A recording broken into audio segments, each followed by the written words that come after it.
What time is it? It's time for art!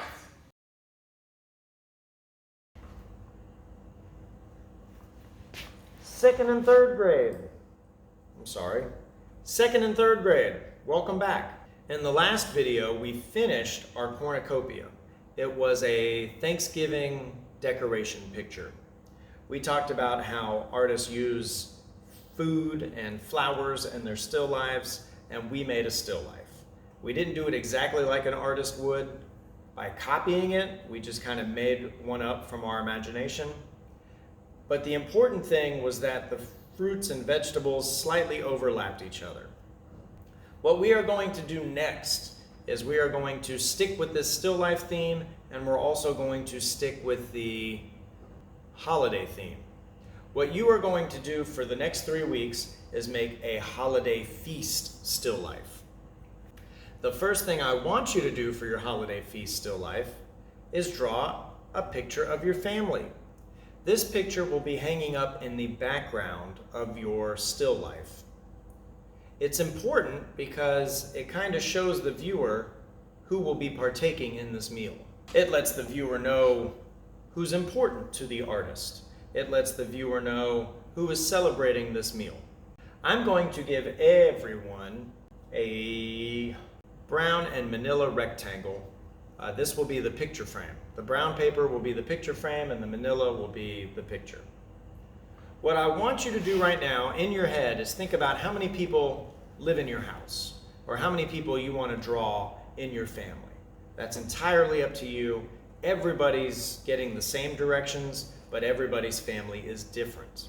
I don't live with my parents, so I'm not going to draw them. I'm just going to draw the people that live in my house. It's me, my wife, and my 2 sons. I'll be drawing 4 people.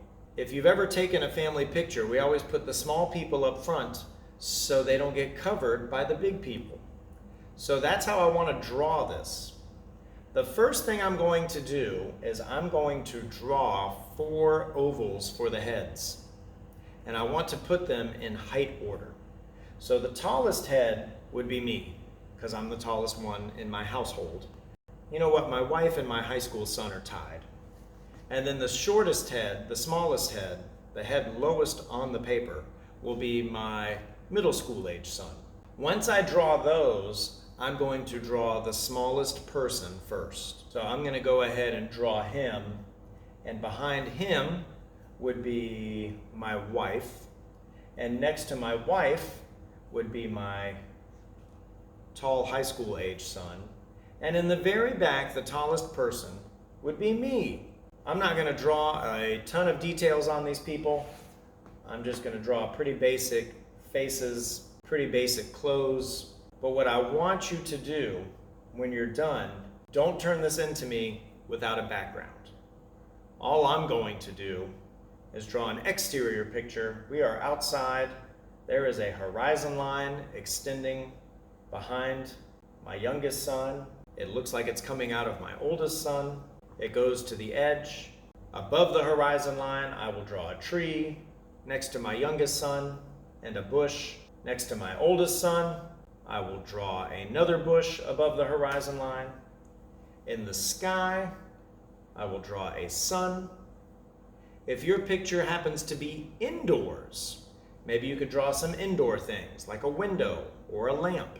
The important thing for me is that you do have a background on your family. But how many people you draw in your family is entirely up to you.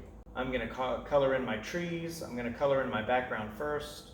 I'll color in the sky, color in the grass, color in our skin, our clothes, our hair. And when you're done with all of that, you are done with your family portrait.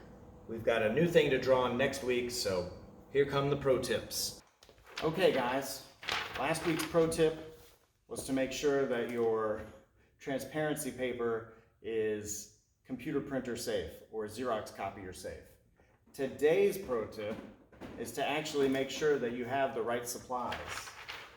When we make art, I make sure that we've got more than enough glue sticks, and I make sure that we've got more than enough markers.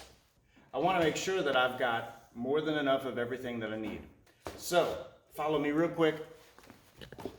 Ready? Wait right here, my closet's a mess. Here are two very old overhead projectors. In fact, most schools don't even have these anymore. I've had to ask other schools. So if one burns out, I've got another one ready to go, ready to back me up. These light bulbs are not easy to find. I've even got spare light bulbs ready to go. Where's the light bulb? I can switch light bulbs if one of those burns out.